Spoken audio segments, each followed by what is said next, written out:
Brought to you by 5paisa.com. Investing made easy and rewarding. Download the app now.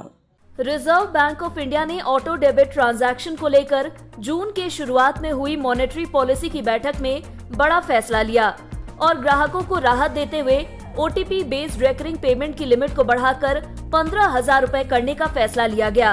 अब इस नियम के लिए नया सर्कुलर जारी हो गया है।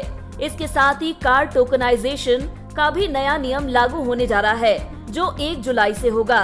सबसे पहले बात करते हैं नए ऑटो डेबिट नियम की।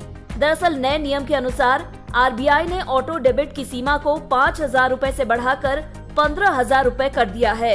अब आपको 15,000 रुपए तक के रेकरिंग ट्रांजैक्शन के लिए ओटीपी यानी वन टाइम पासवर्ड की जरूरत नहीं होगी। पहले ओटीपी का नियम 10,000 रुपए से ज्यादा के भुगतान पर लागू होता था। नियम की जानकारी आरबीआई ने मौद्रिक नीति की समीक्षा के बाद दी थी। बता दें, रेकरिंग ट्रांजैक्शन हर महीने होने वाले ट्रांजैक्शन को कहते हैं, जैसे इंश्योरेंस, फीस, मेंटेनेंस या ईएमआई भुगतान। आरबीआई के इस कदम से अब ग्राहकों को बिना ओटीपी के मोटी रकम की निकासी, जमा या भुगतान करने में आसानी होगी। इसके जरिए लोग एजुकेशन फीस और बीमा प्रीमियम के लिए उच्च मूल्य का आसानी से लेन देन कर सकेंगे। वहीं reserve bank governor Shaktikanta Das ने कहा कि लगातार इसे बढ़ाने का आग्रह किया जा रहा था, जिसके बाद यह फैसला लिया गया। उन्होंने कहा कि ग्राहकों की सहूलियत और सुरक्षा को ध्यान में रखते हुए ई मैंडेट आधारित रेकरिंग पेमेंट्स की प्रोसेसिंग के लिए फ्रेमवर्क तैयार किया था। आरबीआई गवर्नर ने बताया कि इस फ्रेमवर्क में बड़ी संख्या में घरेलू और 3,400 से ज्यादा इंटरनेशनल मर्चेंट जुड़ चुके हैं और 6 crore 25 lakh e mandate registration किया जा चुका है।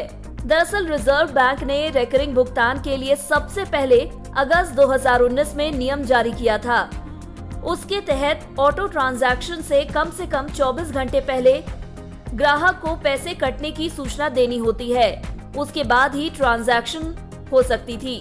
पिछले साल 1 अक्टूबर 2021 से आरबीआई ने कस्टमर्स के लिए क्रेडिट कार्ड, डेबिट कार्ड और यूपीआई के जरिए बार बार होने वाले पेमेंट पर एडिशनल फैक्टर ऑथेंटिफिकेशन को अनिवार्य कर दिया था।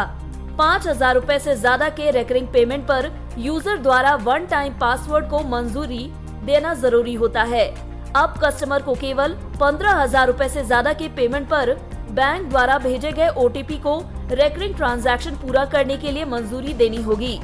वहीं कार्ड टोकनाइजेशन नियम के तहत 1 जुलाई से ग्राहकों को कार्ड का नंबर शेयर करने की जरूरत नहीं होगी।